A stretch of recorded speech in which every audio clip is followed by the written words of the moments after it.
आनंद सद्गुरु साईनाथ महाराज की जय। సద్గురు భరద్వాజ్ మహారాజ్ కి జై। మనం శ్రీ సాయి సన్నిధిలో మహల్సాపుల గురించి చెప్పుకుంటూ ఉన్నాం. ఒక్కొక్క భక్తుల్లో ఒక్కొక్క విశిష్టత చూస్తూ ఉన్నాం మనం. ధూమాల్లో ఒక రకంగాను, దబోత్కర్లకి ఒక రకంగాను, ఇట్లా వాళ్ళందరూ ఎలాగెలా బాబాని సేవించి వాళ్ళ సంస్కారాలు ఎలా ఉన్నాయి. మహల్సాపతి దగ్గరికి వస్తే ఆయన పేదవాడిగా ఉన్నా కానీ ఆయనకున్న నియమాలు, బాబాలో ఆయన ఆకర్షించినవి ఏంటి అంటే ఆయన యొక్క నిరాడంబరత, ఆయన యొక్క దివ్యమైన గుణాలు.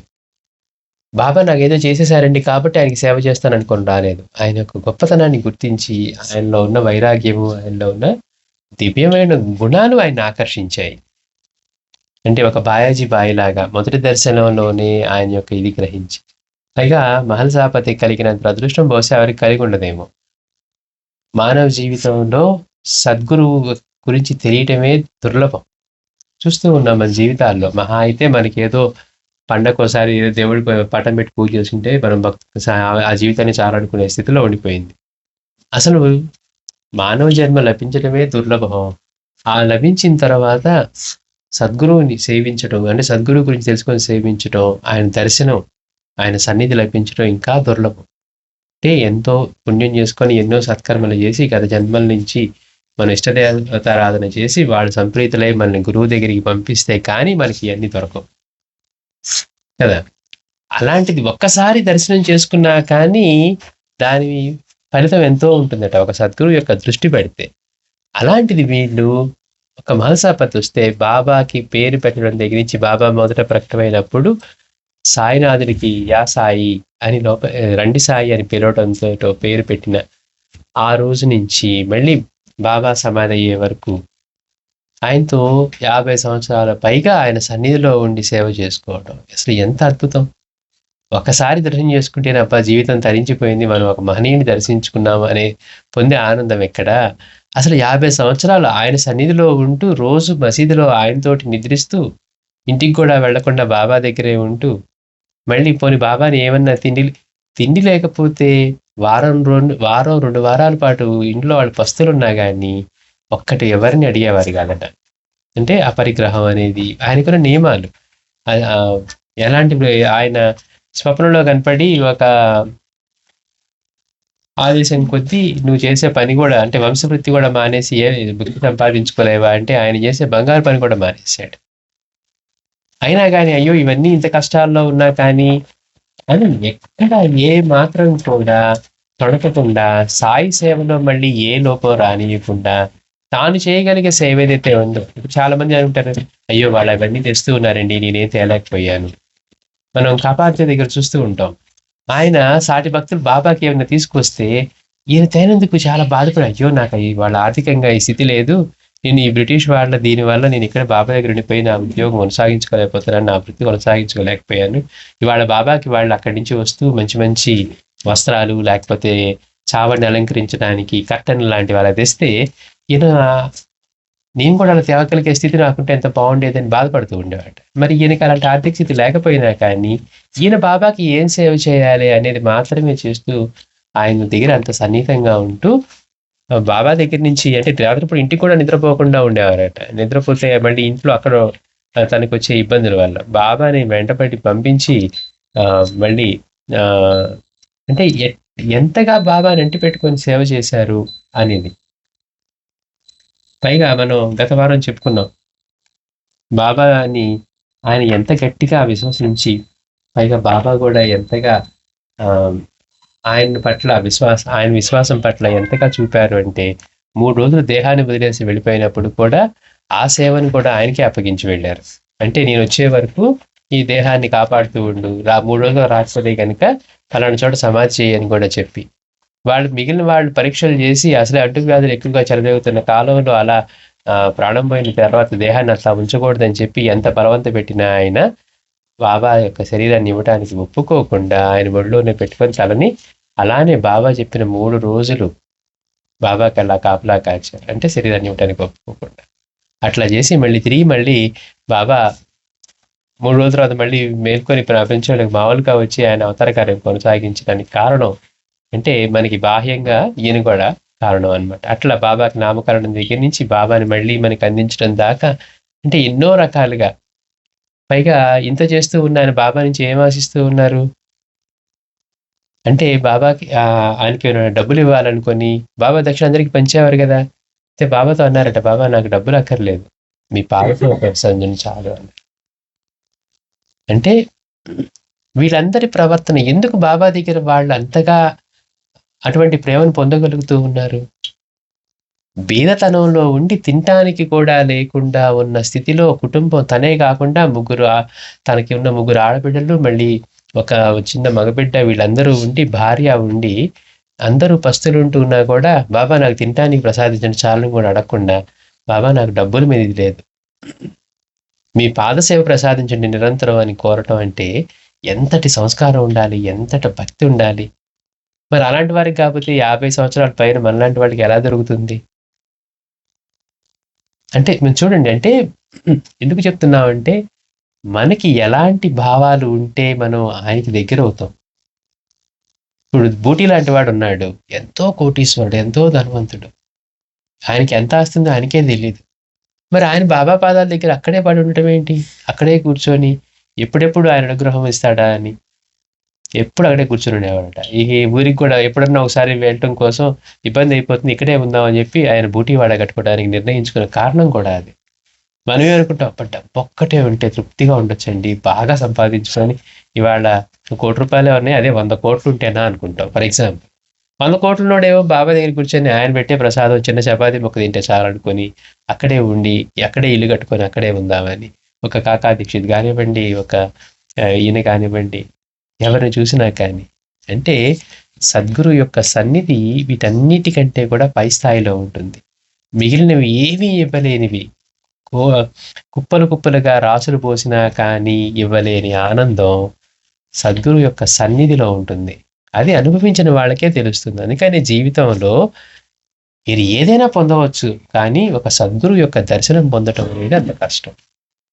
కానీ అది మనహంసాపతి విషయంలో చూసుకుంటే మనకి 50 సంవత్సరాల పైగా ఆయన్ని అంత విశ్వాసంతో సేవించి అలానే బాబా యొక్క ప్రేమ కూడా ఆయన పాత్రుడయ్యాడు.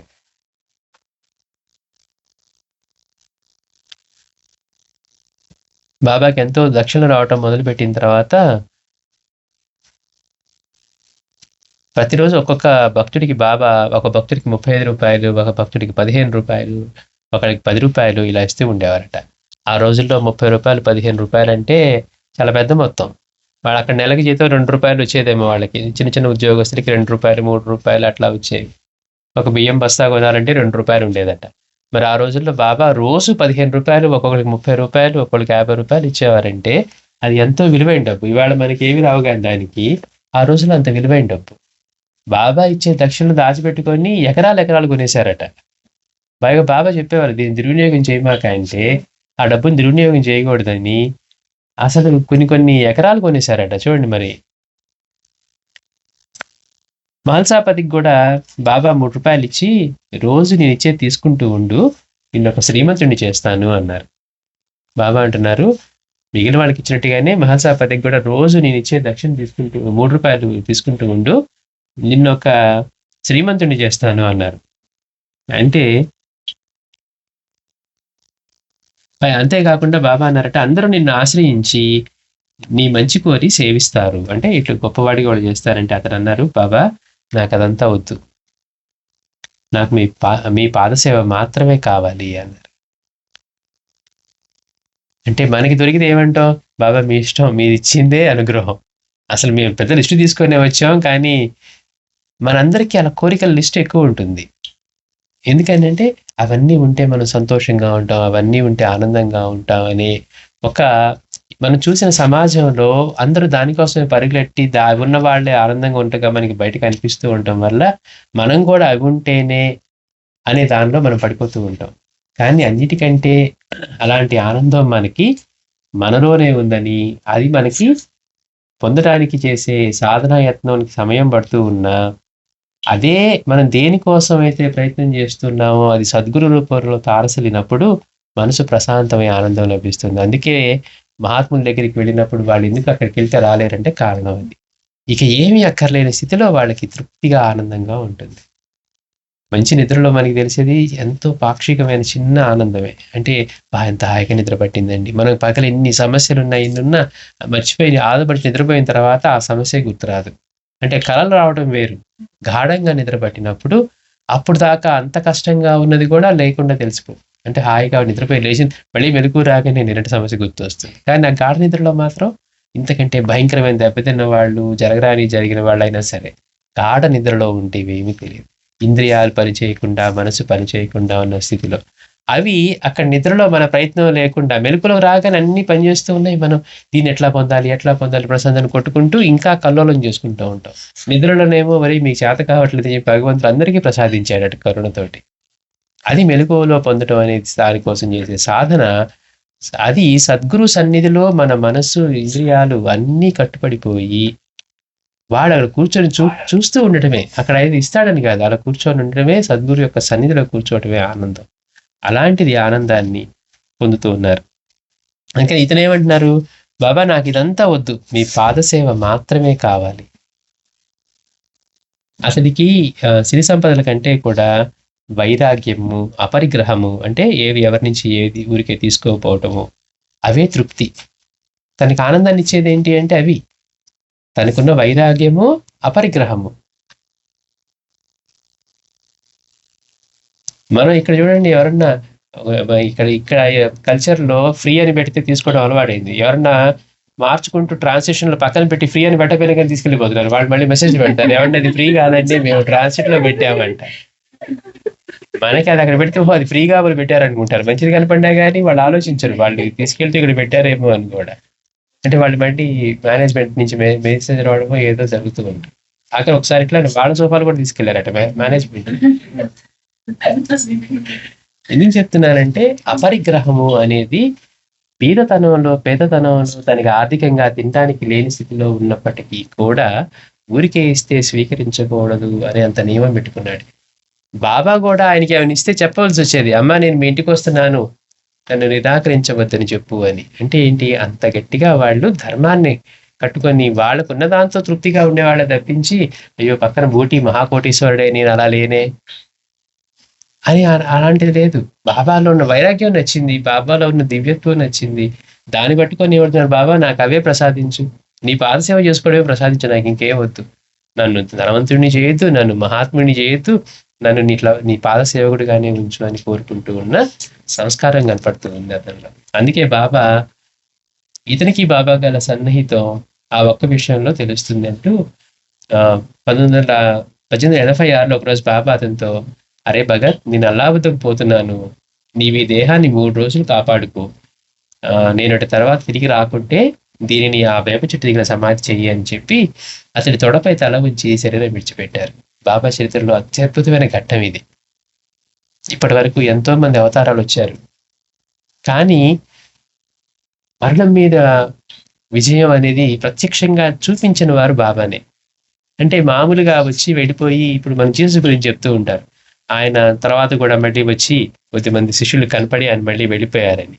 ఆయన వచ్చారంటే అని గొప్పగా చెప్తాం. బాబా దగ్గరికి వస్తే అది చూసిన వాళ్ళు ఎవరు అంటే, ఎవరు 7 శిష్యులకు మాత్రం కనపడి వెంటనే వెళ్ళిపోయారంటే అంటాం. కానీ బాబా దగ్గరికి వస్తే 3 రోజులు బ్రిటిష్ కాలంలో పట్టపగలు జరిగిన విషయం, 3 రోజుల పాటు ఆయన శరీరంలో శ్వాస, నాడి, ప్రాణం ఏమీ లేకుండా అలాంటి స్థాయిలో ప్రాణం వదిలేసిన స్థితిలో ఉండి మళ్ళీ 3 రోజుల తర్వాత మళ్ళీ అదే దేహంలోకి మళ్ళీ ఆయన చెప్పినట్టుగానే, నేను తిరిగి రాదలుచుకుంటే 3 రోజుల తర్వాత వస్తానని ముందుగా చెప్పినట్టుగానే, ఏదో అట్లా జరిగిపోయిందంటే అంటానికి కాదు, పర్ఫెక్ట్ గా చెప్పి మరీ వెళ్ళారు.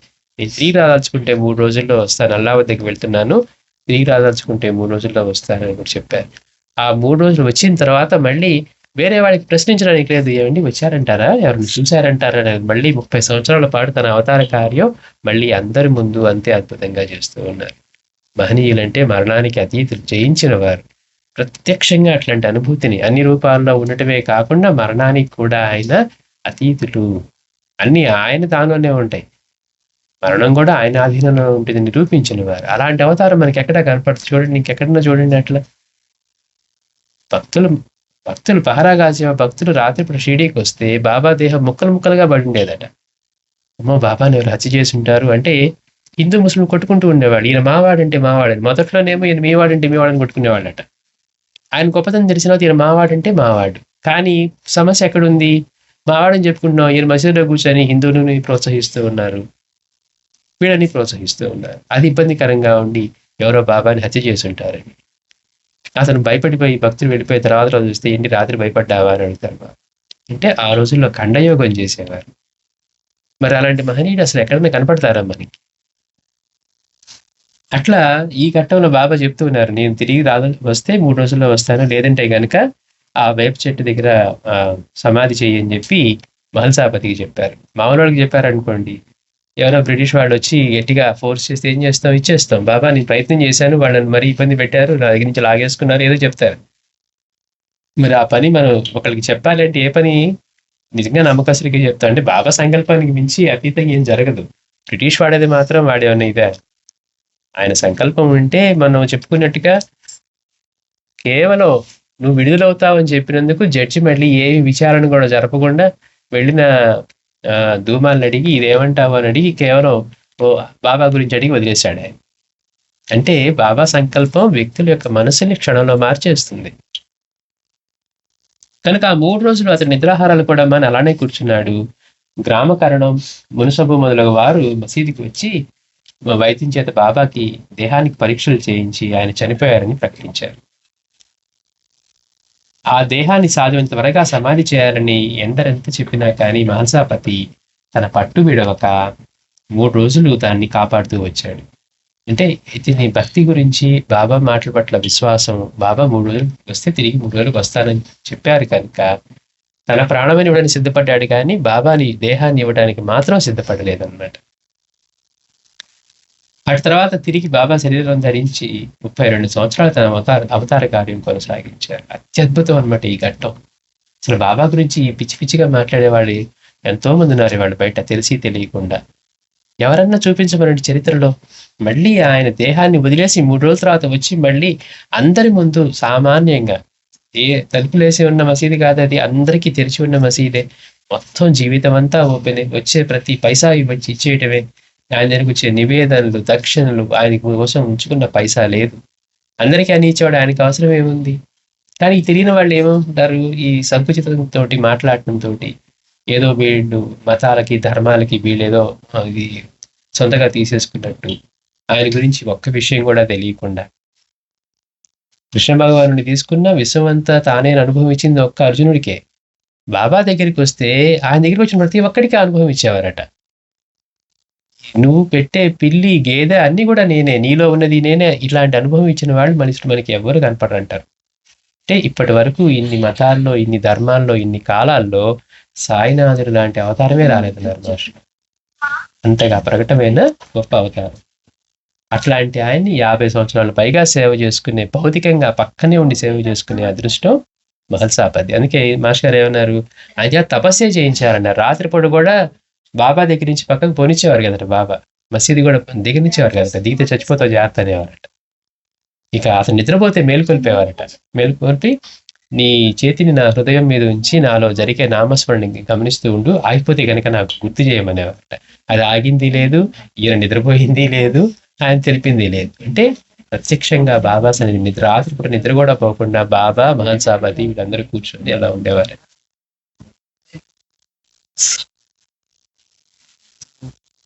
ఇంతగా తనని అంటిపెట్టుకుని నిరంతరం సేవ చేస్తున్న మహల్సాపతి పట్ల బాబాకు ప్రత్యేకమైన ప్రీతి ఉండేది. ఆయన ఇంకెవరు చెప్పినా వినిపించుకోలేని సందర్భాల్లో కూడా మహల్సాపతి ఆయనకు నచ్చచెప్పి ఏ శుభకార్యానికైనా ఆయన్ని ఒప్పించగలిగేవారు. అంటే బాబాని అంతగా సేవించేవారు కనుక బాబా కూడా ఈయన మాట ఏమైనా చెప్తే వినేవారట. బాబా దగ్గర ఏ కొత్త పని ప్రారంభించినా కానీ ముందు అనుమతి ఇచ్చేవారు కాదు. అలాంటిది ఆ సమయాల్లో వెళ్ళి మహల్సాపతి కనుక బాబాని ఒప్పిస్తే ఒప్పుకునేవారట చిన్నపిల్లవాడిలాగా. ఉదాహరణకు భక్తులు సాయికి నివాసమైన మసీదుకు మరమ్మతులు చేస్తూ ఉంటూ సాయి సుతరాము ఒప్పుకోలేదు. ఆ శిథిలమైన మసీదుకి భక్తులందరూ వస్తున్నారు, బాబా ఇక్కడ గుడ్డలు పడిన దానిలో కూర్చుంటున్నారు, ఒక గోనిపట్టా వేసుకుని గోడకు కూడా అనుకోకుండా. ఆయన చూడండి ఎంత గమ్మత్తో, పగలెప్పుడు నడువు వాల్చలేదు, ఎప్పుడు గోడకు ఆనుకోకుండా ఒక జానడి దూరంలోనే కూర్చునేవారట. ఆ గుంటల్లో గోనిపట్టా మీదే కూర్చునేవారు. అన్నీ వచ్చి ధనవంతులందరూ ఆయన సేవకు సిద్ధంగా ఉన్నా కానీ, ఒక పట్టుపరుపు గాని, లేకపోతే కనీసం గోడ కానుకొని కూర్చోవడం కానీ, అంటే ఆయన యోగస్థితి ఎలా ఉంది? అవసరమైతే పేగుల్ని తీసి కడిగి చెట్టు మీద ఆరవేసి తిరిగి మింగగలిగిన స్థితిలో ఉన్నారు. మామూలుగా చేసే దౌత్యక్రియకి ఈయన ఇంకా హైయెస్ట్ లెవెల్‌లో చేసేవారు. మామూలుగా మనం ఊహించుకుంటే ఇంటెస్టైన్‌ని క్లీన్ చేసుకోవడానికి గుడ్డని మింగటం ఏంటి లోపలికి, దాంతోటి ఇంటెస్టైన్‌ని క్లీన్ చేసుకోవటం. ట్యూబ్‌లోకి గనక మనం క్లాత్‌ని పంపించి ఫిల్లర్ లాగా దాన్ని బయటికి తీసి మొత్తం సర్ఫేస్ అంతా చేసుకునేది. బాబా అయితే ఏకంగా ఇంటెస్టైనే బయటికి తీసేవారట. అంటే ఆయన దేహస్థితి ఎలా ఉందంటే మనలాంటిది కాదు. ఆయన అఖండమైన యోగ స్థితి. అందుకే దేహమంతా ముక్కలు ముక్కలుగా చేయగలిగిన ఖండ యోగ సిద్ధిలో ఉన్నారు ఆయన.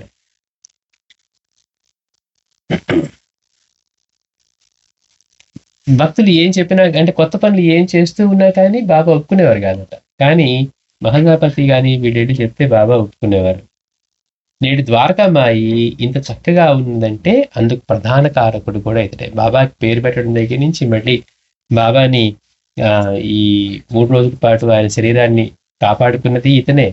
తర్వాత ఇవాళ ద్వారకామాయి మనం చూసే ద్వారకామాయి ఇంత చక్కగా ఉందంటే దానికి కారణం బాబాని ఒప్పించి దానికి రిపేర్ చేయించడానికి అనుమతి పొందింది కూడా అతనే. అలానే ఎందరు భక్తులు సాయిని దర్శించి పూజిస్తూ ఉన్నా ఆయన మాత్రం తన సహజ రీతిన అప్పుడప్పుడు నిష్కారణంగా కోపించి కేకలేస్తూ ఉండేవారు. ఆ బాబా అసలు మొదట ఎవరిని పూజ చేయనిచ్చేవారు కాదు. నుదురు చందనం పెట్టనిచ్చేవారు కాదు దగ్గరికి వచ్చినా గాని. కానీ మహలసాపతికి అనుమతి ఇచ్చారు బాబా. తర్వాత భక్తులు దాన్ని నువ్వు బాబాకి ఎలా చందనం అద్దుతావు అని ముస్లిం సాంప్రదాయంలో వాళ్ళు చేస్తూ ఉన్నా కానీ వాళ్ళందరూ ఇతన్ని దండించడానికి రెడీగా ఉంటే పాపం భయపడి బయట నుంచి చేస్తూ ఉంటే బాబా గద్దించి ఎవరు ఆపుతారు రా వచ్చి నాకు చందనం వద్దు అన్నారట. అతను ధైర్యంగా వెళ్ళి చందనం వద్ది పూజ చేస్తూ ఉంటే క్రమంగా ఇంకా బాబా పర్మిషన్ ఇచ్చారు కదా అని ఒక్కొక్కళ్ళు మొదలుపెట్టి చక్కగా వాళ్ళ దానితో పాటుగా వీళ్ళు కూడా పూజ చేయటం మొదలుపెట్టి అలా పూజ చేసుకుంటూ ఉన్నారు. సరే పూజ చేసుకుంటున్నారు కదా బాబా ఈ మధ్య కోపడట్లేదు అంటానికి అట్లా లేదట. పూజ చేస్తూ ఉన్న ఒక్కోసారి మధ్యలో గట్టిగా అరిచేవారట. అంటే అవధూత ఎలా ఉంటారు అంటే శంకరాచార్యులు చెప్పారు బాలోన్మత్త పిశాచగా ఉంటారట. అంటే మహాత్ముడు కాబట్టి ఆయన మనం చక్కగా హైయెస్ట్ మనం అనుకున్నట్టుగా ఇక్కడలాగా ఒక మోరల్ కండక్ట్ లాగా లేకపోతే అన్నిటికీ ఒక డిఫైన్డ్ బౌండరీస్లో ఇలానే కూర్చోవాలి ఇలానే ఉండాలి ఎవరు వచ్చినా ఇలానే నవ్వాలి ఇలా ఉండదు ఆయన దగ్గర.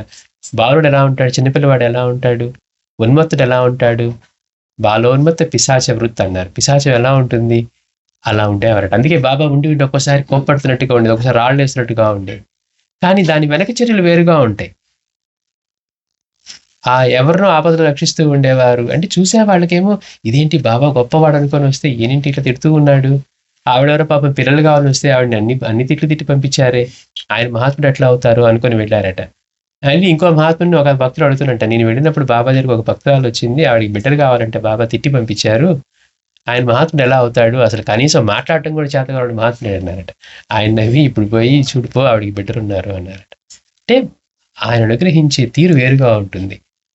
మహాత్ముల తిట్లు కూడా అంటే ఆ తిట్టు కూడా ఆయన అనుగ్రహించే విధానం ఒక్కొక్కళ్ళని అది కావాల్సి విశ్వసించిన వాళ్ళే వెళ్తారు. ఏదో మీ స్టైల్గా మీ బ్లెస్ చేస్తాను రామ్మ అంటే వెళ్ళారనుకోండి, విశ్వాసం ఎక్కడుంటుంది? విశ్వాసం అనేది పరీక్షతో ఉంటుంది అంతే తప్పించి మనకి ప్రతిదీ మనకి సాఫ్ట్గా మనం ఇట్లా వెళ్తే అలా ఉంటారండి అన్నట్టుగా. అందుకని అయినప్పటికీ కూడా బాబా అప్పుడప్పుడు కూడా నిష్కారణంగా కోపించి కేకలేస్తూ ఉండేవారు. ఒక్కొక్కప్పుడు భక్తులను కొట్టేవారు కూడా. మరొకప్పుడు గ్రామంలోని నర్తకులు నూనె వ్యాపారులు తమను ఎంతగానో బాధించారని చెప్పి షిరిడి విడిచి వెళ్ళిపోతానని కోపంగా బయలుదేరేవారు. బాబా అంటుండే ఒకసారి, నన్ను ఇక్కడ అందరూ కూడా ఏమనుకుంటున్నారు, నన్ను ఇంతగా బాధిస్తూ ఉన్నారు ఈ షిరిడిలోని వర్తకులు వీళ్ళందరూ కూడా వర్తకులు నూనె వ్యాపారులు తను ఎంతగానో బాధిస్తూ ఉన్నారని, కాబట్టి నేను షిరిడి విడిచి వెళ్ళిపోతానని చెప్పి బాబా ఒక్కోసారి బయలుదేరేవారట. ఒకసారి అలానే కోపగించుకొని ఎవరికి చెప్పకుండా ఎక్కడికో వెళ్ళిపోయారు. మనకేమవుతుందండి, అంతటి మహాత్ముడు దొరికినా కానీ మనకేది ప్రీతో దాని మీదే ఉంటుంది. ఇప్పుడు నూనె వ్యాపారులే ఉన్నారు, బాబా వచ్చి నూనె అడిగారు అనుకోండి, వాడి ప్రీతి నూనె మీదే ఉంటుంది. ఆయన మహాత్ముడు అయితే నాకేంటి నా నూనె పోతుంది అనుకుంటాడు. అంటే మనమైనా సరే వాళ్ళ స్థానంలో మనం ఉన్నా అలానే చేస్తాం. మనకి ఏది ప్రీతి ఉంటుందో దాని మీదే ఉంటుంది. ఆయన మీద ప్రీతి ఉంది అనుకోండి, ఇవన్నీ తీసుకెళ్ళి ఇప్పుడు బూటీ లాంటి వాడు ఉన్నాడు, బాబా ఇవన్నీ నాకెందుకు, నువ్వు ఉంటే చాలు అంటాం. అలా కాదనుకోండి, డబ్బుల కోసం బాబా అనుకున్న డబ్బుల కోసమే నాకు నిధులు కావాలని వచ్చిన వాళ్ళు ఉన్నారు బాబా దగ్గరికి. అందుకని మనకి దేని మీద ప్రీతి ఉంటుందో అందుకని బాబా అంటున్నారు, వీళ్ళందరూ నన్ను చాలా విసిగిస్తూ ఉన్నారు అని చెప్పి బాబా ఒకసారి ఎక్కడ చెప్పకుండా బయలుదేరారు. ఎప్పుడు చెప్తూ ఉండేవారట, నేను ఇక్కడి నుంచి వెళ్ళిపోతాను, ఇక్కడి నుంచి వెళ్ళిపోతాను. ఒకరోజు అసలు చెప్పకుండానే కోపంగా ఎక్కడికో చెప్పి వెళ్ళిపోయారట. అలానే కోపగించుకొని ఎవరికి చెప్పకుండా ఎక్కడికో వెళ్ళిపోయారు. సాయి షిరిడిలో కనిపించలేదని భక్తులందరూ ఆందోళనగా చెప్పుకోసాగారు. వీళ్ళందరూ నన్ను విసిగిస్తున్నారు అని చెప్పి బాబా ఒకసారి వెళ్ళిపోయారట. ఆ వార్త ఖండోబాలయంలో పూజ చేసుకుంటున్న మహల్సాపతికి చేరింది.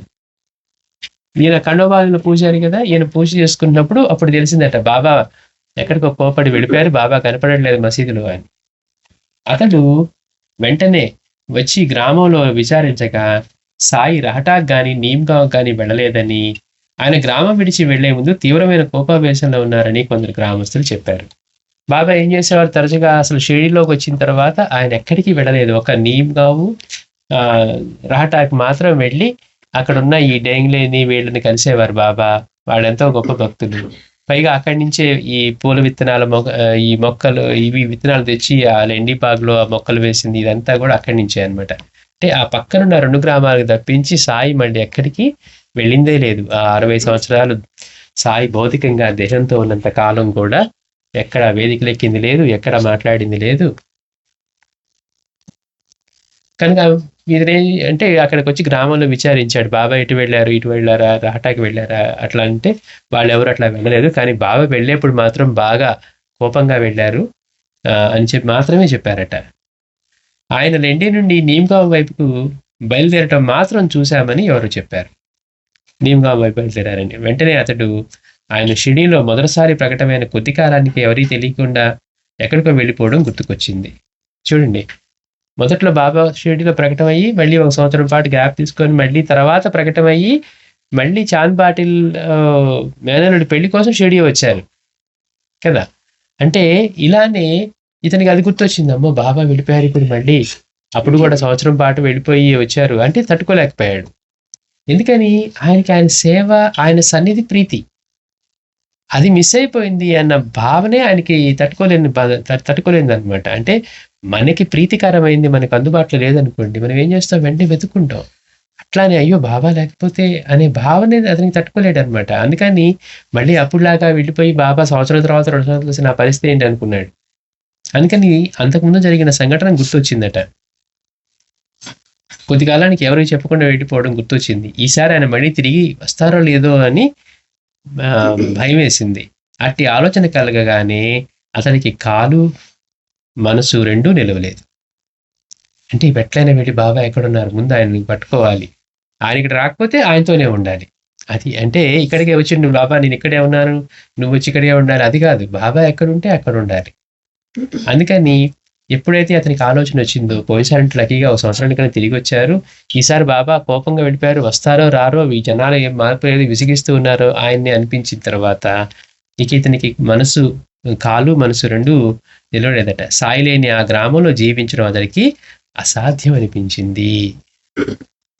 సాయి లేని ఆ గ్రామంలో అంటే ఊహించుకోండి, షిరిడి అనే దానికి వాళ్ళ విశిష్టత ఏంటి, సాయి నివాసం వలన. అంతే కదా, సాయి లేనప్పుడు అది ఒక చిన్న పల్లె, ఎవరికి తెలియదు కూడా తెలియదు, చిన్న గ్రామం. అక్కడికి ఎద్దుల బండి ఒకటి వస్తే దాన్ని చోద్యంగా చూసేవాళ్ళంట. మనం చిన్నప్పుడు పైకి చూసి అట్లా ఫ్లైట్ని చూసేవాళ్ళము, అక్కడికి ఎద్దుల బండి వస్తే అట్లా చూసేవాళ్ళంట. అంటే అలాంటి గ్రామం, అంత చిన్న గ్రామం ఈరోజు ఇంత ఆధ్యాత్మిక కేంద్రం ఏంటి అంటే అది సాయినాథుడు అక్కడ అవతరించి ఆయన పాత స్పర్శతోటి 60 సంవత్సరాల పాటు దాన్ని పునీతం చేయడం వల్ల.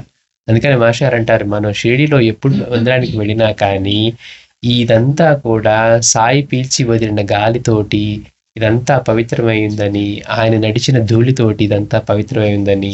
అందుకనే సాధ్యమైనంత వరకు మనం అక్కడ చెప్పులు షూస్ వేసుకోకుండా షిరిడీ సన్నిధిలో ఆ ప్రాంగణంలోనైనా కనీసం నడవమని చెప్పడానికి కారణం ఏంటంటే ఇదంతా ఆయన పాత స్పర్శతోటి, ఆయన పీల్చి వదిలిన గాలితోటి పునీతమైపోయాని. ఎక్కడ మహనీయుడు ఒక క్షణమైనా ఉంటాడో ఆ స్థలం పరమ పవిత్రం అవుతుందట. మరి 62 సంవత్సరాలు భౌతికంగా ఆయన దాన్ని పవిత్రం చేశారంటే అసలు అంతకు మించిన స్థలం ఏమైనా ఉంటుందా? అందుకని అంటే అలాంటి షిరిడిలో సాయి లేకుండా జీవించడం అసాధ్యం అనిపించి వెంటనే అతను ఆ రోడ్డు మీద ఉత్తరంగా కొద్ది దూరంగా వెళ్ళి అక్కడ ఎదురైన వారిని విచారించసాగాడు. ఆ రోజు చిన్న గ్రామం కదా, వాళ్ళకి వేరే ట్రాన్స్పోర్ట్ మీన్స్ ఏమి లేవు కాబట్టి ఎవరు వెళ్ళినా నడిచి వెళ్ళాలి, మహా అయితే బండి మీద, ఎద్దుల బండి మీద వెళ్ళాలి. ఎంతో దూరం వెళ్ళలేరు. కనుక ఇతను అలా ఒక్కొక్కడు ఎదురుపడే వాళ్ళని ప్రశ్నించుకుంటూ వెళ్తూ ఉన్నాడు. ఆ రోడ్డు మీద ఉత్తరంగా కొంత దూరం వెళ్ళి అక్కడ ఎదురైన వారిని విచారించసాగాడు. నీంబావ్ రోడ్డు మీద నుంచి తూర్పుగా రూయి గ్రామం నడిచి అక్కడ ఒక పొలంలో పని చేసుకునే వాడిని విచారించగా సాయి రూయి గ్రామం మీదుగా వెళ్ళారని చెప్పారు. అక్కడ వెళ్తే ఆ రూయి గ్రామం దగ్గర బాబా ఇటు నుంచే వెళ్ళారని చెప్పి అతను చెప్పాడట, ఆ పొలంలో పనిచేసుకుంటున్న వ్యక్తి. వారు ఆయనను పలకరించినప్పుడు ఆయన తిట్టరాని కోపంతో షిడి గ్రామస్తుని తిట్టిపోశారని, తిరిగి ఆ గ్రామానికి రాబోనని అన్నారని చెప్పారట. ఆ పొలం వాడు ప్రశ్నించాడట. ప్రశ్నిస్తే బాబా ఈ షిడి వాడి గురించి చెప్పి బాగా తిట్టిపోసి నేను మళ్ళీ ఆ గ్రామానికి రానని చెప్పి మరీ వెళ్ళారని చెప్పి ఆ పొలంలో పనిచేసుకుంటున్న రూయి గ్రామస్తుడు ఈ మహల్సాపతికి చెప్పారు.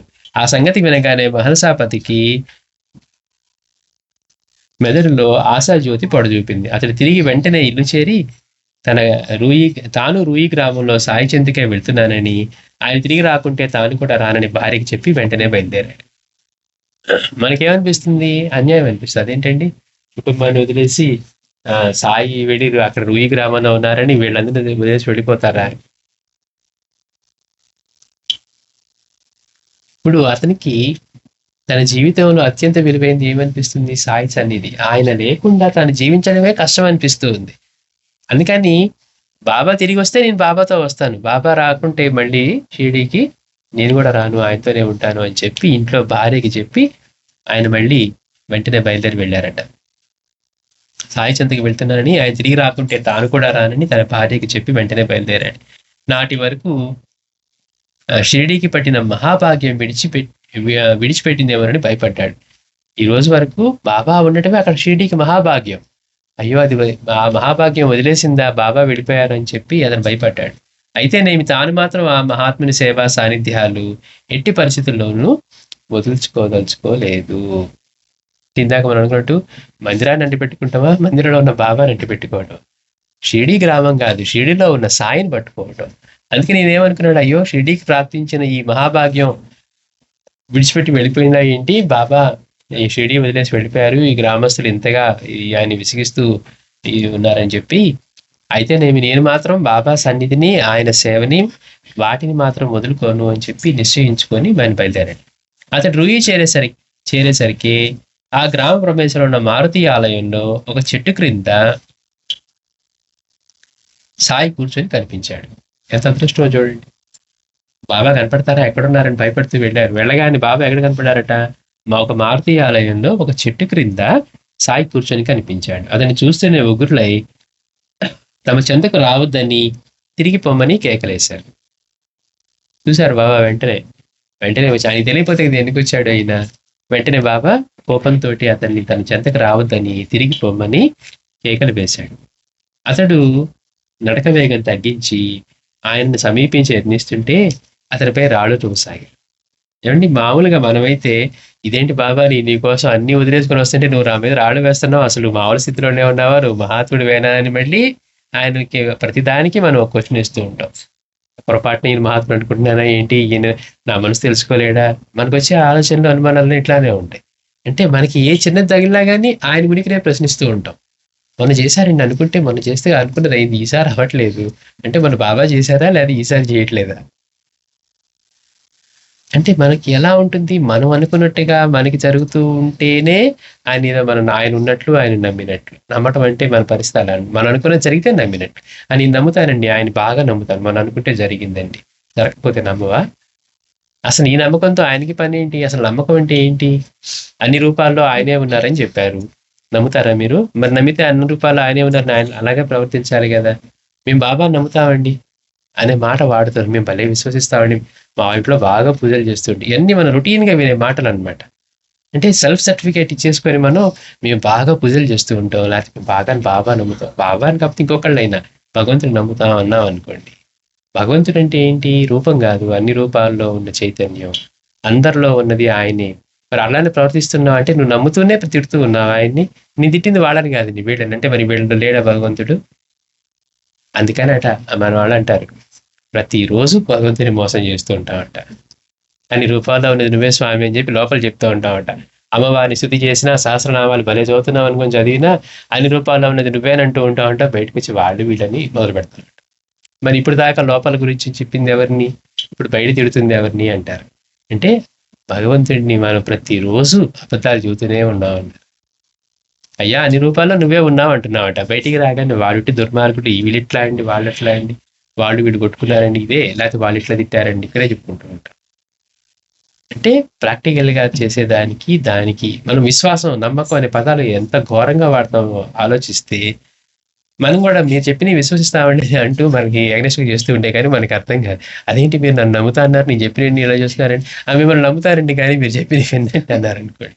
అంటే భగవంతుడు చెప్పే దాంట్లో మనం అలా ఉంటుందండి. విశ్వసించటం అనే పదాన్ని వాడటం అంటే, నేను నమ్మానండి అని అన్నామంటే అన్ని రూపాల్లోనూ ఆయనే ఉన్నారు. షిరిడిలో ఉన్న ఈ దేహమే నేను కాదు, ఈ రూపమే నేను అనుకుంటే మీరు అసలు చూడనట్లే. ప్రతి జీవి రూపంలోనూ నేనే ఉన్నాను, అన్ని రూపాల్లో నేనే సంచరిస్తూ ఉంటాను అనేది నమ్మటం అనమాట. దానికి తగ్గట్టుగా ప్రవర్తించడం నమ్మటం. నిప్పు కాలుతుందని నమ్మానండి అని నిప్పు మీద చేయి పెడతాము మనం. నిప్పు కాలుతుందని నమ్మామండి, కానీ ఇప్పుడు నేను చేయి పెడతాను నిప్పు మీద, మళ్ళీ కాలుతుంది నమ్మాను కదా, నేను కాలుతుంది తెలుసు. బాబా అన్ని రూపాల్లో నేను నమ్మారండి అన్నప్పుడు మనం ఆయన మిగిలిన వాళ్ళతో ప్రవర్తించేటప్పుడు కూడా ఎలా ఉండాలి, అన్ని రూపాల్లో ఆయనే ఉన్నారండి, మనం ఎవరిని నిందించినా ఆయనకే చెందుతుంది అని గుర్తు రాగలగాలి. అప్పుడు ఆయన విశ్వసిస్తుందండి. లేదండి ఆయన నమ్మడానికి ఆయన మార్గంలో రావడానికి ప్రయత్నిస్తున్నాడని చెప్పుకోవచ్చు, కానీ సర్టిఫికెట్ ఇచ్చినప్పుడు మనం ఏం చేస్తాం, మందే కదండి 100 వేసుకుందాం అనుకుంటాం. అంటే తెలియకుండా చేసే తప్పులు అనమాట. విశ్వాసం అనే పదం వాడటం కూడా, మేము అమ్మవారిని భలే నమ్ముతామండి, అయ్యవారిని భలే నమ్ముతామండి. ఏం నమ్ముతామని చెప్పండి, అనుకుంటే కోరిక తీరిందండి, తీరకపోతే నమ్మవా, అమ్మవారు లేరా నమ్మకపోతే? అసలు మన నమ్మకంతో ఆవిడకేం పని, నమ్మితే మనం బాగుపడతాం. అది మర్చిపోయి ఎలా వాడుకలో పదాలు వాడాలో కూడా తెలియకుండా మనం మాట్లాడుతూ ఉంటాం. విశ్వసించడం అనే పదానికి మనం అర్థం తెలుసుకోవాలన్నమాట. బాబాని నమ్ముతాము, అమ్మవారిని నమ్ముతాము, స్వామిని నమ్ముతాము అంటే అర్థం అలా ఉంటుంది.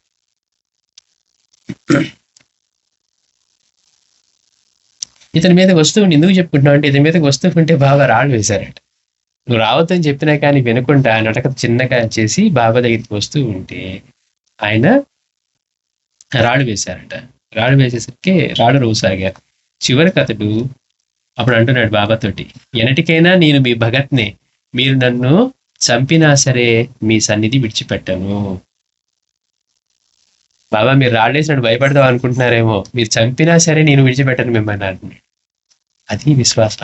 అది ఆయన లేకుండా నేను జీవించలేను, గురువు లేకుండా, బాబా సన్నిధి లేకుండా జీవించలేను అనుకుంటాం. అంటే చూడండి ఎట్లా ఉందో, రాళ్ళేసి రుగుతుంటే కూడా బాబా మీరేమో రాళ్ళేసి భయపడదాం అనుకుంటున్నారేమో, అలాంటి ఏమి పప్పు ఉడకవు, మీరు చంపినా సరే నేను మీ సన్నిధి వదిలిపెట్టను. ఆయన అడిగింది ఏంటి, భగత్ నిన్ను నేను ధనవంతుని చేస్తాను, నిన్ను నేను ఒక ధనవంతుని చేస్తాను, ఒక పెద్దవాడిని చేస్తాను, నిన్ను వేరే వాళ్ళు కూడా సేవించేట్లు చేస్తానంటే, బాబా నాకు అవి ఏం వద్దు, మీ పాద సన్నిధి చాలు, పాద సేవ చాలని. అందుకని అంటున్నాడు బాబా, ఎప్పటికైనా నేను మీ భగత్నే, మీరు నన్ను చంపినా సరే మీ సన్నిధి మాత్రం విడిచిపెట్టను. షిరిడీలో మేము తిట్టిన వారిని నేను దండిస్తాను అన్నారు. అంటే ఒకసారి ఎట్లా అయిపోతుందంటే, మనం భక్తి కానీ ఇది ఆయనకంటే మనం ఏదో అంటే బాబా దండించట్లేదు, సరే మనం దండిద్దాం, మరి వాళ్ళు ఇబ్బంది పెడతాండే కదా మీరు బయటకు వచ్చింది, కాబట్టి నేను దండిస్తాను అని అంటూ ఉన్నాడు. బాబా మీరు ఎప్పటికైనా నేను మీ భగత్ని, మీరు నన్ను చంపినా సరే మీ సన్నిధి విడిచిపెట్టను. షిరిడీలో మేము తిట్టిన వారిని నేను దండిస్తాను. మీకు షిరిడీ రాకపోవడం ఇష్టం లేకపోతే నేను మీ దగ్గరే ఉండిపోతాను, నేను ఇక్కడే ఉంటాను, మిమ్మల్ని విడిచిపోను. ఈ విషయం ఇంట్లో వారికి కూడా చెప్పి వచ్చాను అన్నాడు. అంటే మొత్తం నేను ప్లాన్ చేసుకుని వచ్చాను బాబా, నేను ఎక్కడికి వెళ్ళే పని లేదు, ఇంట్లో కూడా చెప్పి వచ్చాను, మీరు వస్తే సరే మీతో పాటు షిరిడీకి వస్తా, రాకపోతే ఇక్కడే ఉంటా, మీరు రాళ్ళు కూడా కొట్టి చంపినా కానీ నేను ఇక్కడే ఉంటాను, కానీ నేను మాత్రం వదలను అని అంత గట్టిగా పట్టుకున్నాడు. చూడండి, అంటే అసలు అది ఎట్లా సాధ్యమవుతుంది? గమ్మత్తు, డబ్బులు ఇస్తే తీసుకోవట్లేదు. ఆయన ఏమన్నా అనుభవాలు ఇచ్చిన తర్వాత బాబాని నమ్మాడా అంటే, మాస్టర్ గారు ఏమంటున్నారు, ఒక బాయాజీబాయి లాగా మల్సాపతి కూడా బాబాని మొదటి దర్శనంలోనే అంతగా ఆయన్ని విశ్వసించగలిగాడట. ఎలా సాధ్యం అవుతుంది అంటే ఆశ్చర్యకరంగా ఉందన్నమాట ఆయన యొక్క భక్తి. అందుకే చెప్తున్నాడు, నేను మిమ్మల్ని విడిచిపోయేది లేదు, ఈ విషయం ఇంట్లో వారికి కూడా చెప్పి వచ్చాను అన్నాడు. అతని పట్టుదల చూసి సాయి రాళ్ళు రువ్వడం మాని ఆ, రాళ్ళు రువ్వడం మానివేశారు, కానీ అతనిని తన పాదాలను కూడా అంటనివ్వలేదు. నేను ఇక ఆ గ్రామానికి రాను, మేము ఫకీర్లో, ఎప్పుడైనా ఎక్కడికైనా వెళ్ళవచ్చు, నీవు సంసారివి, నీవు ఇల్లు విడిచి మా వెంట రాకూడదు అన్నాడు. అంటే మనం ఇందాక అనుకున్నాం, ఏమండి మాది ధర్మమేనా మరి ఆయన భార్య బిడ్డను వదిలేసి అట్లా రావచ్చా?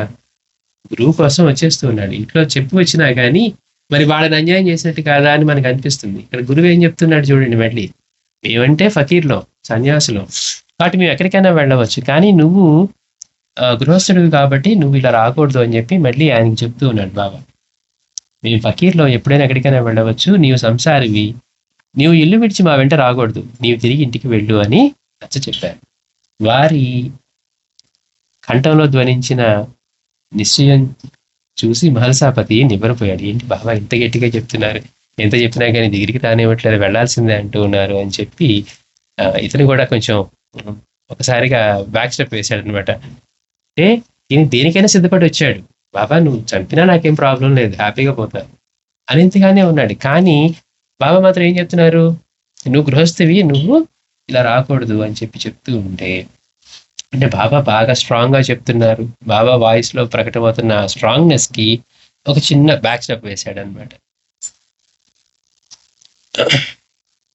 చివరికి ఆయన తనతో కూడా షిడి రాకపోతే అన్నము నీటిలో ముట్టుకొనని ఆయన చెంతనే కూర్చున్నాడు. ఇక బాబాతో ఏమన్నారు, బాబా సరే ఇవన్నీ ఓకే, మీరు కనుక షిడి రాకపోతే నేను అన్నం నీరు మానేసి నేను ఇక్కడే మీ దగ్గరే కూర్చుంటాను అని చెప్పి అతను అక్కడ కూర్చున్నాడట. ఆయన తిరిగి అతనిని తిట్టిపోయడం బాబా మళ్ళీ మొదలుపెట్టారు, మళ్ళీ తిట్టిపోశారు.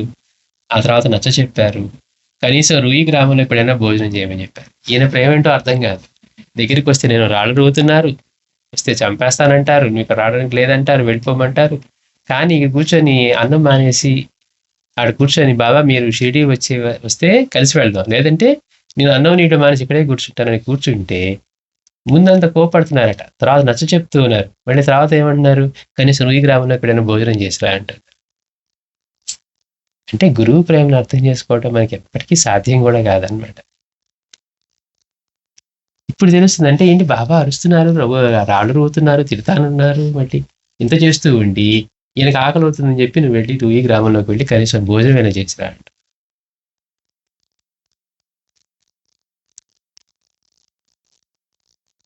తిట్టిపోశారు, నచ్చ చెప్పారు, కనీసం రూయి గ్రామంలోకి వెళ్ళిన భోజనం చేయమని చెప్పారు. వీరిద్దరి మధ్య సాయంత్రం వరకు ఇదే నాటకం కొనసాగింది. చూడండి గమ్మత్తు, ఇద్దరు మొండిగా కూర్చున్నారనమాట. ఇద్దరు కూడా అట్లా సాయంత్రం వరకు ఇదే నాటకం కొనసాగింది అంటున్నారు మాస్టర్ గారు.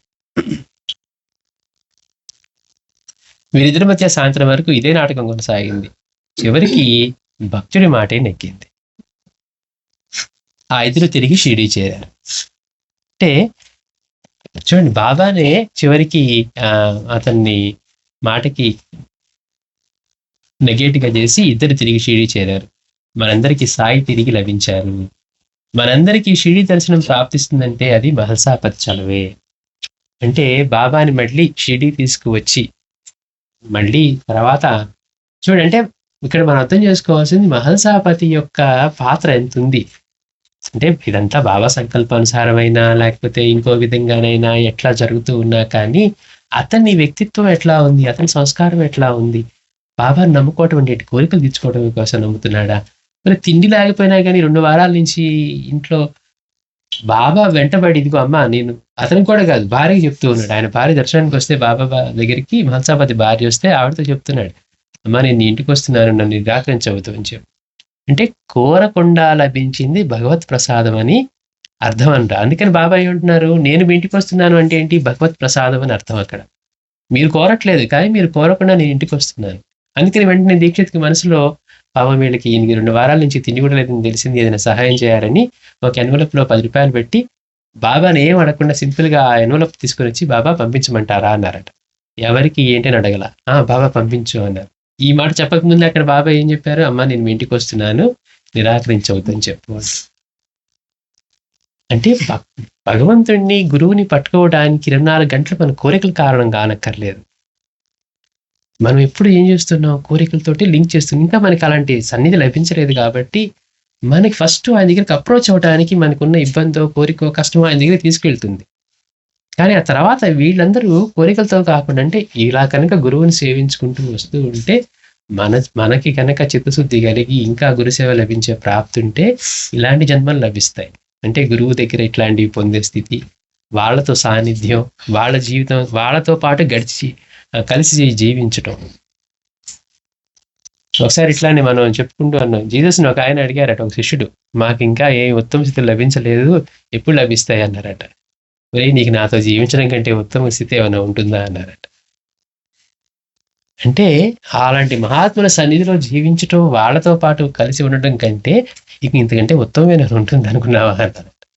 వీడు అనుకున్నాడు, ఏమో నన్ను రాజుని చేస్తాడేమో, లేకపోతే నేను మహాత్ముడే చేస్తాడేమో, ఇక మిగిలిన వాళ్ళందరూ దారికి వచ్చేస్తారేమో అనుకున్నా. అంటే దొరికే దాని యొక్క విలువ తెలియదు అనుకోండి, అప్పుడు మనకి దాని ఇంపార్టెన్స్ కూడా తెలియదు.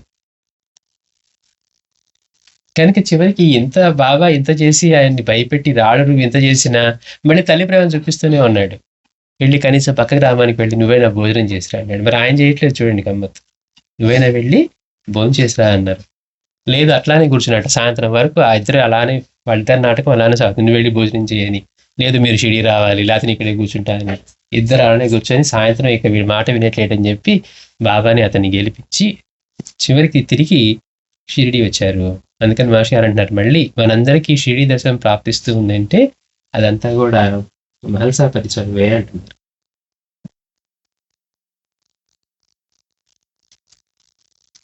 ఒకరోజు రాత్రి మసీదులో వారిద్దరూ పడుకోవటానికి అతడు గుడ్డ పరవగానే బాబా అన్నారు, ఈరోజు ఇద్దరు మెలకువగా ఉందాం బాబా చెప్తున్నారు మహల్సాపతికి.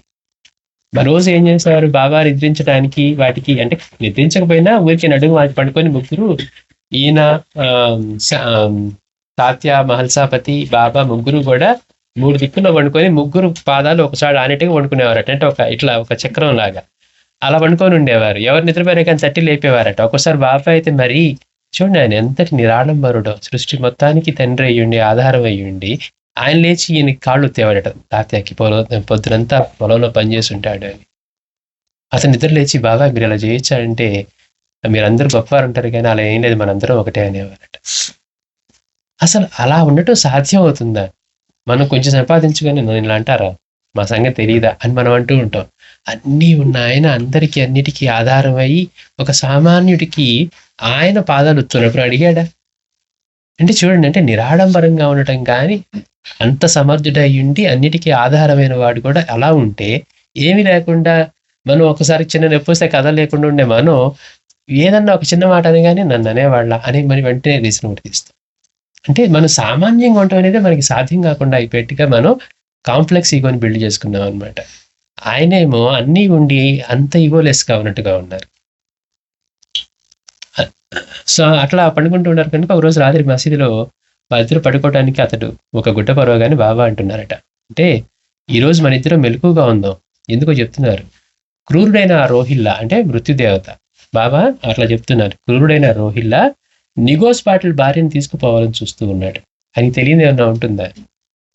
ఎప్పుడు ఎక్కడ ఏం జరుగుతూ ఉందో, ఏ తల్లి గర్భంలో ఏ బిడ్డ నుంచాలో, ఏ ప్రాణి ఇప్పుడు వెళ్ళిపోతూ ఉన్నాడో, వాళ్ళకి ఉత్తమ జన్మలు లభించాలంటే, మళ్ళీ వాళ్ళ సాధన కొనసాగించాలంటే వాళ్ళు చేసుకున్న వాటిని, అంటే బాబాని ఆశ్రయిస్తే ఎలాంటి మేలు జరుగుతుందో చూడండి. మనం చేసుకునే సాధన మళ్ళీ తర్వాత జన్మల్లో కొనసాగాలంటే, మళ్ళీ ఎలాంటి జన్మల్లో ఎలాంటి తల్లిదండ్రులకి మనం జన్మింపజేస్తే జరుగుతుందో అవి కూడా ఆయనకి టేక్ కేర్ తీసుకుంటారు. అంటే జస్ట్ ఈ జీవితంతో కాదు, మరి జన్మలన్నిటికీ ఆయనే దాన్ని బాధ్యత వహించి, ఇప్పుడు మనం చేసుకున్న తప్పుల వల్ల, కర్మల వల్ల బాగా కష్టమైన స్థితిలో పడ్డాం అనుకోండి, ఈ సాధన ఎక్కడ చేస్తాం? ఫర్ ఎగ్జాంపుల్, మనం ముక్తి సంపాదించుకోవడమే ప్రధానమైన కర్తవ్యంగా మిగిలిపోయింది అనుకోండి, ఇంక సాధన ఎక్కడి నుంచి వస్తుంది? లేదు, సాధనకి అవకాశం ఉండి ఇంట్లో పడ్డాం అనుకోండి, ఆ తల్లి గర్భంలో వేశాడు అనుకోండి ఫర్ ఎగ్జాంపుల్, అక్కడి నుంచి మళ్ళీ మనకి స్టార్ట్ అవుతుంది. అంటే ఆయన ఎంతగా తన భక్తుడి యొక్క శ్రేయస్సు ఈ జన్మకు కాకుండా జన్మ జన్మలకి తీసుకుంటూ నడిపిస్తూ ఉంటాడు. బాబా రాత్రంతా నిద్రపోకుండా రాత్రి ఎవరెవరిని పైలోకాలకి తీసుకువెళ్ళింది, ఏ తల్లి గర్భంలో ఏ బిడ్డను ఉంచింది కూడా భక్తులు కొంతమంది చెప్తూ ఉండేవారట. ఇప్పుడు ఇక్కడ ఏం చెప్తున్నారు, తన భక్తుడైనటువంటి నిగోస్ పాటిల్ యొక్క భార్యను ఆ మృత్యుదేవత తీసుకువెళ్ళడానికి సిద్ధంగా ఉంది. ఆమెను రక్షించమని అల్లాని ప్రార్థిస్తూ ఉన్నాను. చూడండి, ఆమెను రక్షించమని అల్లాని ప్రార్థిస్తూ ఉన్నాను, అంతరాయం కలగకుండా చూడు అన్నారు. బాబా అతనికి ఒక ఇది చెప్పారనమాట. అరే భగత్, ఈరోజు ఇట్లా జరగబోతూ ఉంది. ఆ క్రూరుడైన రోహిల్లా మృత్యుదేవత నిగోస్ పాటిల్ భార్యని తీసుకువెళ్ళాలని చూస్తూ ఉన్నాడు.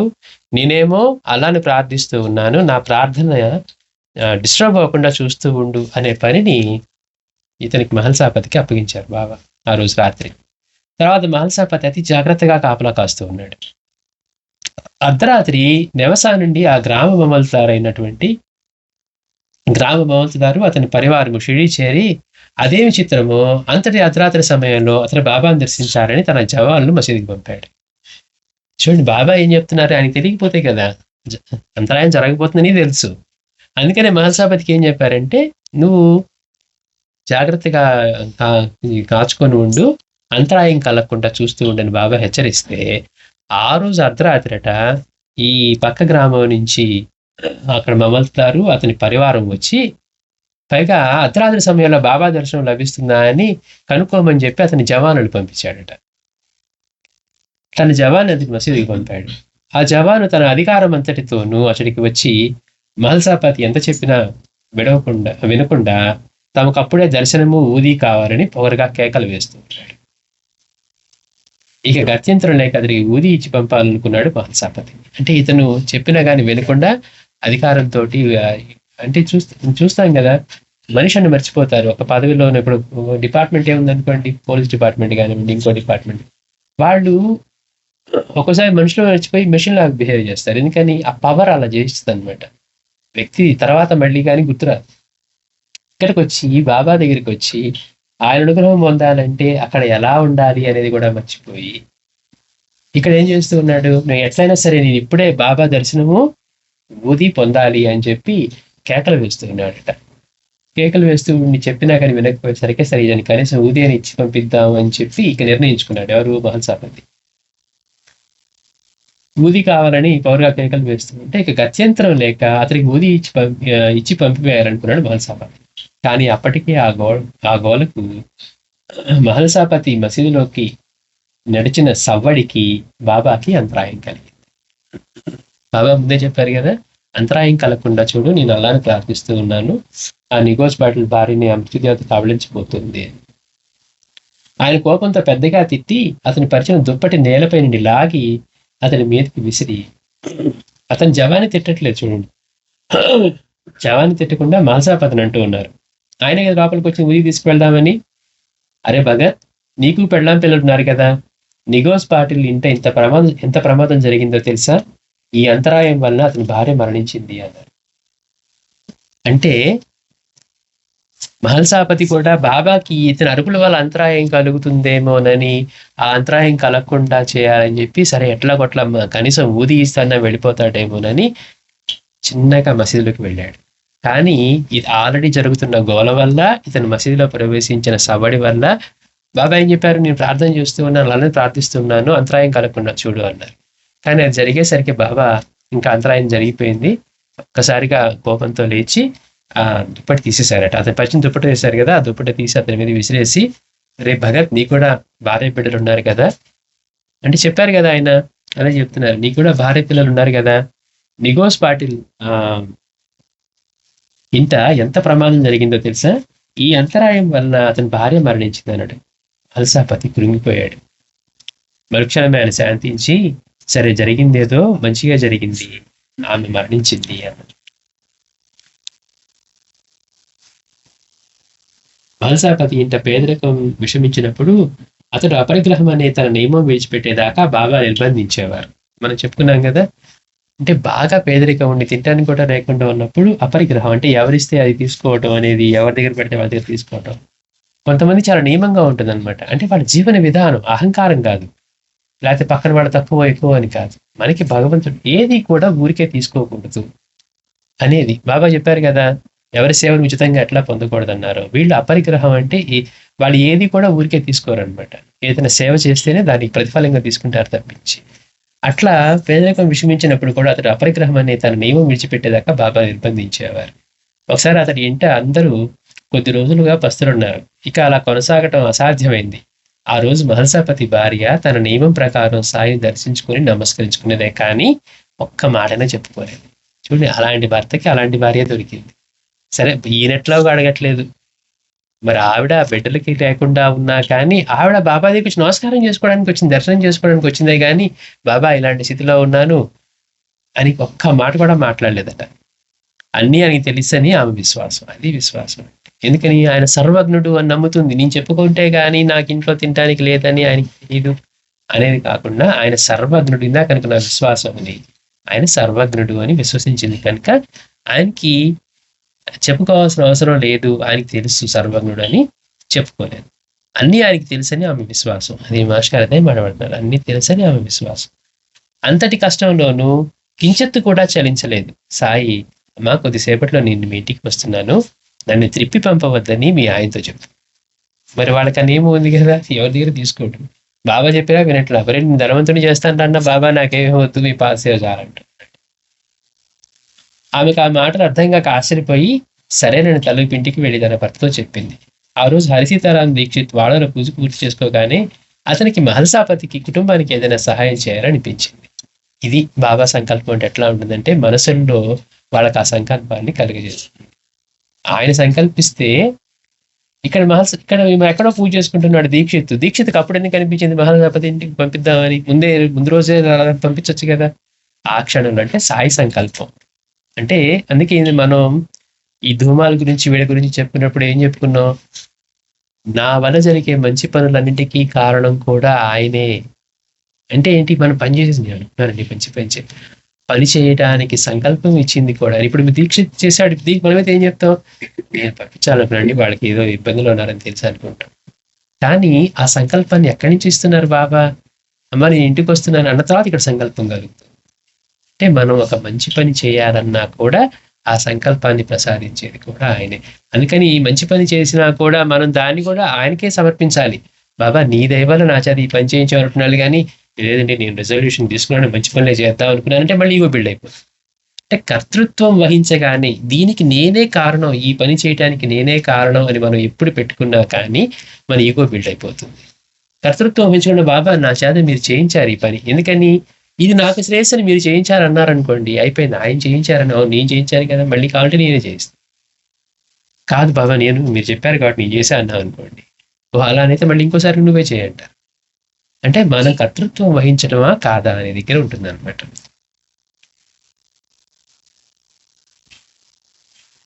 అతడు వెంటనే 10 రూపాయల నోటు కవర్లో మూసిపెట్టి మసీదు తీసుకొచ్చి బాబాతో మరేం చెప్పకుండా సాయి దీన్ని పంపించేదా అన్నారు. అలాగే పంపించు అన్నారు బాబా. దీక్షిత్ వెంటనే ఆ కవర్ను మహల్సాపతి ఇంటికి పంపాడు. దానిని చూడగానే నాటి ఉదయమే బాబా తమకు పంపిన కబురు జ్ఞాపకం వచ్చి మహల్సాపతి ఆ కవర్ తీసుకున్నాడు. అనాయాసంగా ఆపత్ సమయంలో వచ్చినది సాయి ప్రసాదమేనని తలచి దానితో ఆ ఇంట్లో అందరూ భోజనం చేశారు. అంటే అడగకుండా లభించింది భగవత్ ప్రసాదం. మనం వెంటబడి తెచ్చుకున్నాం అనుకోండి, అంటే మన వీళ్ళ పరిస్థితి చూసి బాబా వెంటబడుతున్నారు, నువ్వు ఆ నియమం విడు, ఇంత కష్టంలో ఇంత కఠినంగా ఉన్నప్పుడు ఆ నియమాన్ని నువ్వు పట్టుకొని ఉండొద్దు అని చెప్పి నిర్బంధించి బాబా అతను తీసుకునేలాగా చేసి, అతనికి చెప్పకుండా అతని భార్య వచ్చినప్పుడు భార్యకి చెప్పించి మీ ఆయనకి చెప్పు దీన్ని నిరాకరించవద్దని చెప్పి మరి అలా చేస్తూ ఉన్నారు. అంటే ఇలాంటి భక్తుల యొక్క వాళ్ళ గురించి క్షుణ్ణంగా తెలుసుకుంటూ ఉంటే వాళ్ళ సంస్కారాలు సద్గురు సేవకి, సద్గురు యొక్క కృపకి, వాళ్ళ ప్రీతికి కారణం అవటానికి వీళ్ళు ఎలా ప్రవర్తించారు, వీళ్ళ మనసు ఎలా పనిచేస్తూ ఉంది, వీళ్ళ సంస్కారాలు ఎలా ఉన్నాయి, సద్గురువు నుంచి వాళ్ళు ఏం ఆశిస్తూ ఉన్నారు, సద్గురువు నుంచి కేవలం వాళ్ళ కష్టాలు తొలగించుకోవడానికి లేదు, కోరికలు ఆయన అడగకుండానే ఇచ్చాడు వారం. నేను ధనవంతుని చేస్తాను, రోజుకి ఆయన ఇచ్చిన డబ్బులు ఇస్తానన్నారు, వద్దు బాబా అన్నాడు. శ్యామ అని చెప్పుకున్నాం, శ్యామ అన్నాడు, బాబా అందరికి డబ్బులు ఇచ్చావు, నాకేమేమి, నన్ను ధనవంతుని ఎప్పుడు చేస్తా ఉన్నాడు, మరి నీకు ఇవ్వాల్సింది కాదు, నీకు ఇవ్వాల్సింది వేరే ఉంది అని బాబా చెప్తూ ఉన్నారు. అంటే బాబాని డబ్బులు అడిగిన వాళ్ళు ఉన్నారు, బాబా అడగకుండా ఇస్తున్న వాళ్ళు ఉన్నారు. మరి తాచాకి ఇచ్చేవాడు, రోజు అందరికి ఇచ్చేవాడు, అబ్దుల్కి, తర్వాత అబ్దుల్ బాబాకి, వీళ్ళకి వాళ్ళకి ఎంతో మందికి బాబా వచ్చినవి మొత్తం మళ్ళీ సాయంత్రానికి పనిచేసి జోబులు ఖాళీ చేసుకొని అమ్మయ్య దీన్ని డిపాజిట్ చేయకర్లా, దీన్ని ఇన్వెస్ట్ చేయకర్లా అన్నట్టుగా వెళ్ళేవారు. మనమైతే కొంచెం రాగానే దీన్ని ఎక్కడ డిపాజిట్ చేయాలి, దీన్ని ఎక్కడ ఇన్వెస్ట్ చేయాలి, అయ్యో దాని నుంచి ఖాళీగా ఉన్నాయి, $1 దీని మీద ఇంట్రెస్ట్ రాలేదు అనుకుంటాం. ఆయన ఏమో వచ్చిన వాటిని అన్నింటినీ పనిచేసి వదిలించేసుకొని అమ్మయ్య హాయిగా ఉంది బరువు లేకుండా అనుకుంటాం. చూడండి ఎంత గమ్మత్తు. ఒకే రోజు ఒకే విధంగా జోబులోంచి చేయబెట్టి ఇట్లా జోబులో చేయబెట్టి తీస్తూ ఇస్తూ ఉంటే ఎవరికి ఎంత రావాలి అంతే వచ్చేదట. లెక్క తప్పటమే ఉండదు. ఎన్ని డబ్బులు ఉన్నాయో తెలియదు, దక్షిణలు ఉన్నాయి తీసి ఇలా ఇస్తే రోజు ఇతనికి $15 ఇస్తే $15 వస్తాయి. ఇలా పెట్టి ఇలా తీసిస్తే రోజు ఇతనికి $25 వస్తే $20 వస్తాయి. ఎంత అద్భుతం అండి. అట్లా అంటే ప్రతి ఒక్కటి కూడా బాబా చూపు పలుకు ప్రతి చర్య కూడా మహాద్భుతం అనమాట. అంటే ఎంత అట్లా ఆయన గురించి తెలుసుకుంటూ ఉంటే మనసు సంతోషపడి మనసు ప్రశాంతం అవుతుంది. ఆనందానికి అది మార్గం. అందుకని ఎవరైతే నా గురించి చింతన చేస్తూ ఉంటారో వారు గమ్యం చేరతారు అని చెప్పింది బాబాని. వారే నేనుగా మారిపోతారంటానికి అర్థం అది. అంటే మన మనసు ఆ రూపం ధరిస్తుంది. ఆయన గురించి ఇంకా ఇంకా వినాలనుకుంటూ ఉంది. ఇంకా ఇంకా తెలుసుకొని ఏమవుతుంది, మనసు చివరికి ఆ రూపాన్ని ధరిస్తుంది. అది మనం బాబా యొక్క చరిత్ర పారాయణ ద్వారా దాని గురించి చింతన చేయడం ద్వారా కలిగే లాభం అనమాట. మళ్ళీ వచ్చేవారని చెప్తుందో శ్రీ సచ్చిదానంద సద్గురు సాయినాథ్ మహారాజ్ కీ జై.